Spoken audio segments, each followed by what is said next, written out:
Dopo il Concilio di Gerusalemme, Paolo e Barnaba sono pronti per una nuova missione. A Gerusalemme gli apostoli, i presbiteri, si erano riuniti per vagliare una questione molto importante, sollevata proprio da Paolo e Barnaba. Avendo annunciato il Vangelo di Cristo a molti non ebrei, si poneva la questione se prima di essere cristiani bisogna essere ebrei e quindi far passare i nuovi convertiti attraverso l'osservanza completa della legge di Mosè. Gli apostoli a Gerusalemme vagliarono bene la situazione e decisero solennemente che per essere salvi basta Gesù Cristo. E quindi è sufficiente aderire con la fede a Gesù, riconoscendolo Messia, Figlio di Dio, Signore. Forte di questa approvazione apostolica, Paolo intraprende una nuova missione.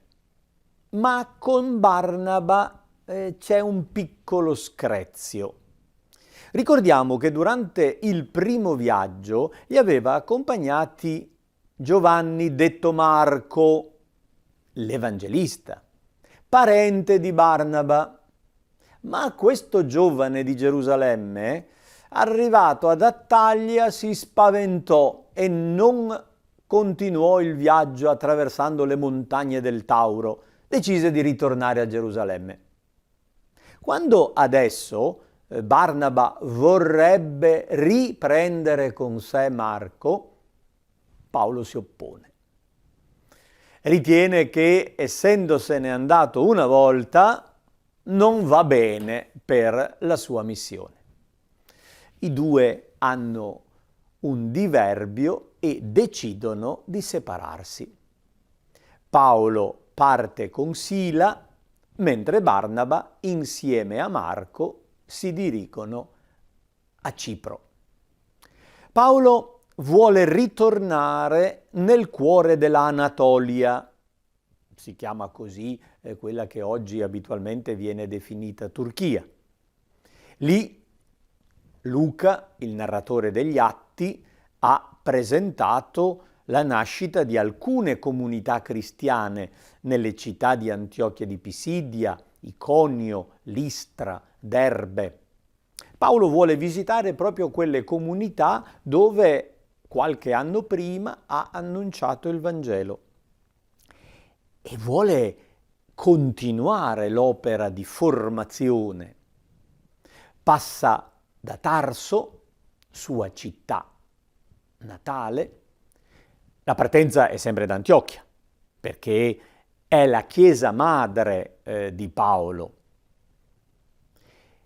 Attraverso le porte cilicie, una gola stretta e paesaggistica, luogo turistico per eccellenza oggi, Paolo e Sila arrivano sull'altipiano anatolico. Al gruppo si unisce Timoteo, è un ragazzino, figlio di una signora divenuta cristiana durante la prima missione di Paolo. Forse quando la mamma è diventata cristiana Timoteo era solo un bambino, adesso è un giovanotto, è cresciuto nella fede cristiana e Paolo lo prende con sé, diventerà un suo discepolo ideale. Proseguono l'itinerario attraverso la regione centrale anatolica, cambiano alcune volte la direzione del loro viaggio per degli imprevisti. È interessante come il narratore, all'inizio del capitolo 16 degli Atti, laddove narra questi cambiamenti di direzione, dà delle motivazioni teologiche. Dice in un caso che lo Spirito Santo non lo ha permesso. In un altro caso lo Spirito di Gesù glielo ha impedito. È come dire che qualche imprevisto di percorso che ha determinato un cambio di itinerario è stato letto come un intervento divino per guidare il cammino degli apostoli fino a Troade, una città ellenista vicino all'antico sito di Troia, la città cantata da Omero. In questa città Paolo, Sila e Timoteo incontrano anche Luca, narratore del libro. Ce ne accorgiamo perché a questo punto, precisamente al versetto 11, cambia la persona. Il racconto dalla terza persona passa alla prima plurale. Paolo ha un sogno. Una notte vede un uomo in abito macedone che gli dice: vieni in Macedonia e aiutaci. Al mattino racconta ai suoi collaboratori quel sogno notturno e loro capiscono che è un invito a passare il mare e arrivare in Macedonia. È il nord della Grecia, è Europa. Questo passaggio è fondamentale. Il Vangelo arriva in Europa. E a questo punto il narratore dice: dopo che ebbe questa visione, subito cercammo di partire, ritenendo che Dio ci avesse chiamati ad annunciare il Vangelo in Macedonia. Questo noi lascia intendere che c'è anche chi scrive. Inizia a questo punto una sezione che gli studiosi hanno definito sezione noi. Ce ne sono alcune nell'ambito del libro stesso degli Atti e tenendole insieme noi avremmo una specie di diario di viaggio. Probabilmente Luca, collaboratore di Paolo, suo prezioso accompagnatore, ha tenuto un diario di bordo, annotando le tappe nella navigazione. E quando, parecchi anni dopo, nella tranquillità della vecchiaia, rimise insieme gli appunti, utilizzò quel diario di navigazione ed è in grado di darci delle indicazioni precise, dettagliate, sulla durata del viaggio, sulle soste. Si tratta di una tipica navigazione antica di piccolo cabotaggio, dove gli spostamenti sono da porto a porto. La navigazione è diurna e alla sera la nave deve ormeggiare in un porto sicuro e riprende la navigazione il mattino seguente. Così, salpati da Troade, fanno vela verso Samotracia, che è un'isola nel nord dell'Egeo, e il mattino seguente riprendono la navigazione e sbarcano a Neapoli, che è il porto della città di Filippi, la quale si trova nell'immediato entroterra in una grande pianura.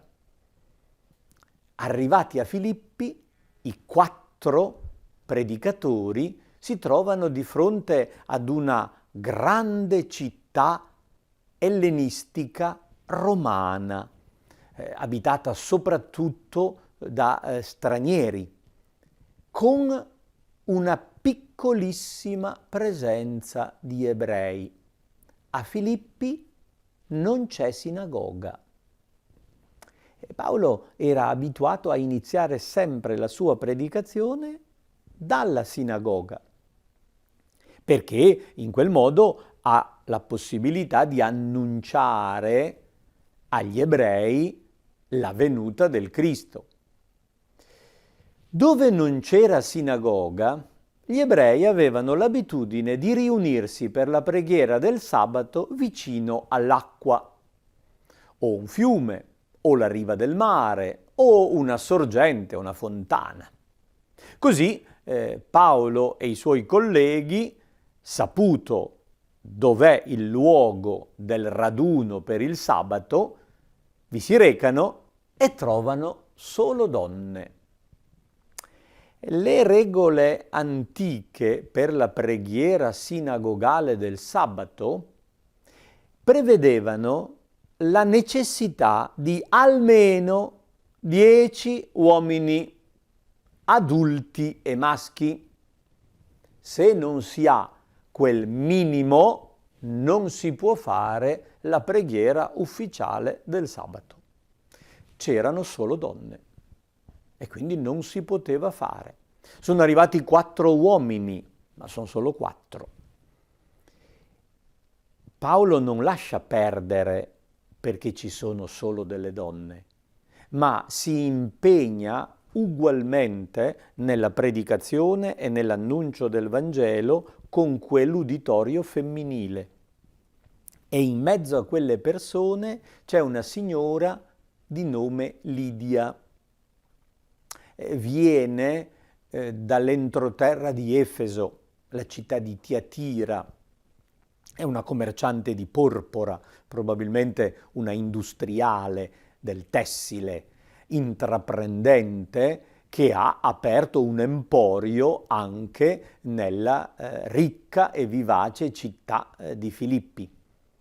E questa donna ascolta il discorso di Paolo e, come dice il narratore, il Signore le aprì il cuore perché aderisse alle parole di Paolo. Accetta quella predicazione e ospita i 4 evangelizzatori.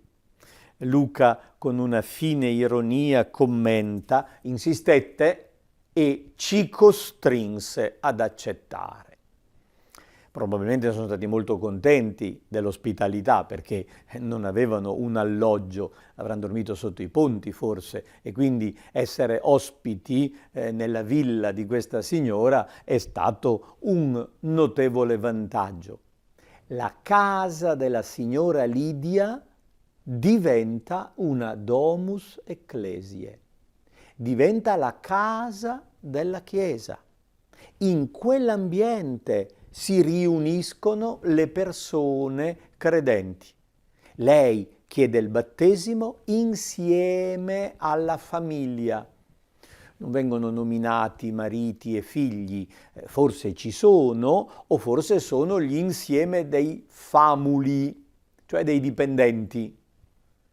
È una signora con un notevole seguito e dietro alla sua scelta i suoi dipendenti accettano la predicazione di Paolo e diventano cristiani.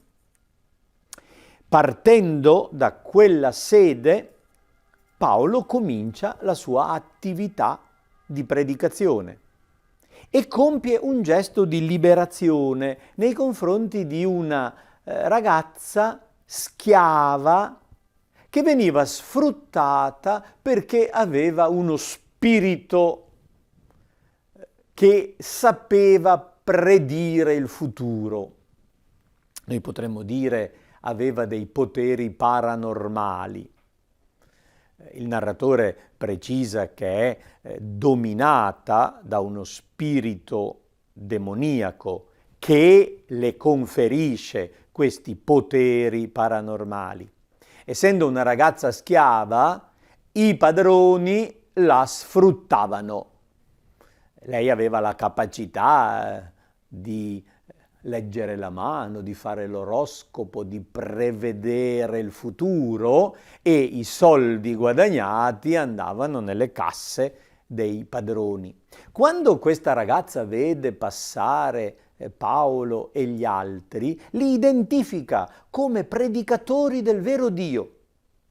Per qualche giorno Paolo la lascia parlare, poi interviene e la libera. È interessante riflettere su questo, perché la ragazza sta facendo pubblicità positiva a Paolo, sta indicando alla gente che quell'uomo e i suoi compagni sono predicatori del vero Dio. Ma Paolo non accetta di essere connivente con l'azione di quei padroni che sfruttano quel potere diabolico e la libera da quei poteri paranormali. E la ragazza si trova libera dal dominio diabolico, ma senza più le qualità che rendevano ai padroni, i quali, vedendo sfumare un guadagno, denunciano Paolo come un pericoloso personaggio che turba l'equilibrio sociale.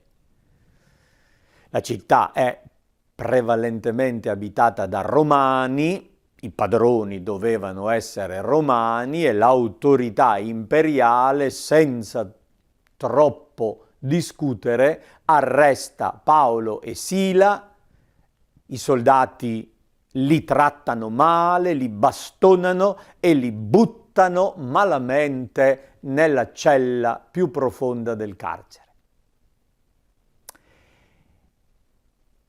In quella notte, mentre sono doloranti per le percosse e i maltrattamenti subiti, Paolo e Sila vegliano in preghiera, recitano salmi, cantano inni che conoscono a memoria. Immaginiamo la scena di un carcere sotterraneo buio, dove si sente una voce delicata di due uomini che stanno pregando. E improvvisamente c'è un terremoto. La prigione si scuote, le porte si spalancano. I soldati sono presi dal terrore.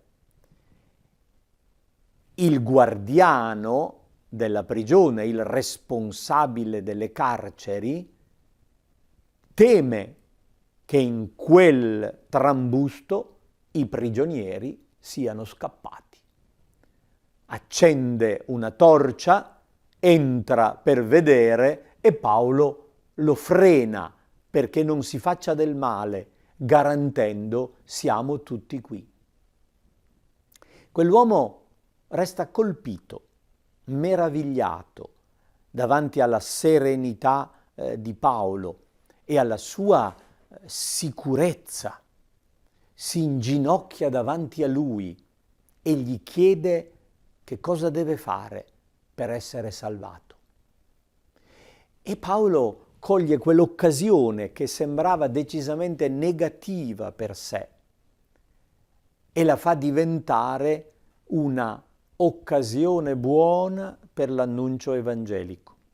Evangelizza il guardiano delle prigioni, un romano che porta i prigionieri in casa sua, lava le ferite, medica là dove c'è bisogno di un intervento curativo, prepara loro da mangiare, si fa battezzare e diventa cristiano. C'è un capovolgimento della sorte. È una notte di Pasqua, una notte di liberazione. Dal buio si accende una luce. Dal buio dell'atteggiamento violento, negativo dei soldati si passa alla luminosità dell'incontro benevolo. Colui che aveva ferito diventa un curatore. Colui che teneva prigionieri gli apostoli diventa liberatore, ma in realtà è lui che è stato liberato. Notiamo anche l'altro paradosso. Paolo che ha liberato la ragazza da quel potere paranormale viene incarcerato perché chi libera dà fastidio alla struttura corrotta del mondo. Ma il liberatore imprigionato continua a essere un liberatore e libera il carceriere, il quale da violento diventa benefattore, si inginocchia a lavare i piedi degli apostoli. Ci viene in mente la scena della lavanda dei piedi. Il carceriere di Filippi non sa niente ancora di Gesù e solo per la stima, la meraviglia che Paolo ha provocato in lui, egli si trasforma in un imitatore di Cristo e battezzato diventa partecipe della vita di Cristo. Scopre che Paolo è un cittadino romano e non avrebbero potuto trattarlo in quel modo. I capi della città, saputa la cosa, vorrebbero rimandarlo libero senza dire nulla, ma Paolo si impunta, dice no, ci avete percosso in pubblico e adesso ci lasciate liberi in segreto? No, vengano le autorità a liberarci pubblicamente, riconoscendo che hanno sbagliato nel loro comportamento. Paolo è molto umile, prende le bastonate, ma conosce il diritto e pedagogicamente ci tiene che venga riconosciuto come il procedimento fosse sbagliato. Filippi è stata una bella occasione di evangelizzazione e in quella città è nata una bella comunità cristiana che rimase per molto tempo in contatto con Paolo. Anni dopo l'Apostolo scriverà ai Filippesi, cioè ai cristiani che abitavano nella città di Filippi. E noi conosciamo almeno questa signora Lidia, il carceriere, perché anche lui viene battezzato con quelli della sua casa. Ci sono già 2 case, 2 domus ecclesiae, 2 case della Chiesa, 2 comunità cristiane che poi probabilmente si sono moltiplicate. E a quella comunità viene indirizzata la lettera ai Filippesi. Paolo lascia la città di Filippi e procedendo sulla via principale, la grande arteria di collegamento romana chiamata Egnazia, arriva alla città di Tessalonica, capitale della Macedonia. E anche a Tessalonica inizia l'attività evangelizzatrice.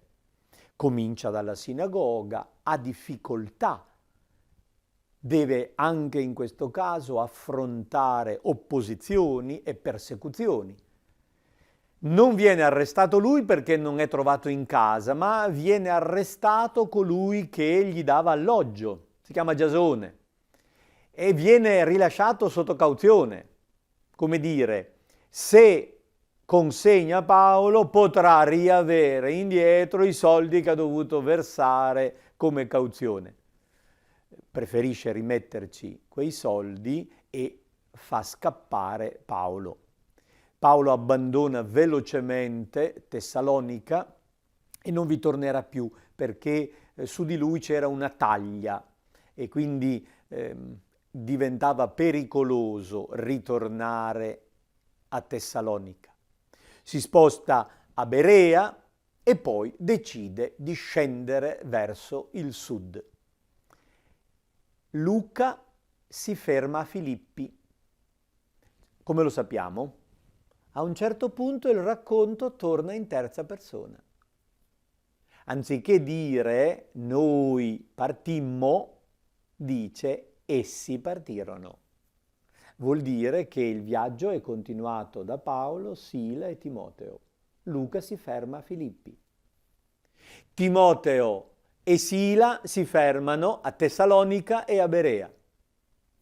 Paolo prosegue da solo, arriva ad Atene da solo e ha lasciato i suoi collaboratori a seguire quelle giovani comunità che erano appena nate nella città della Macedonia. Il Vangelo è arrivato in Europa.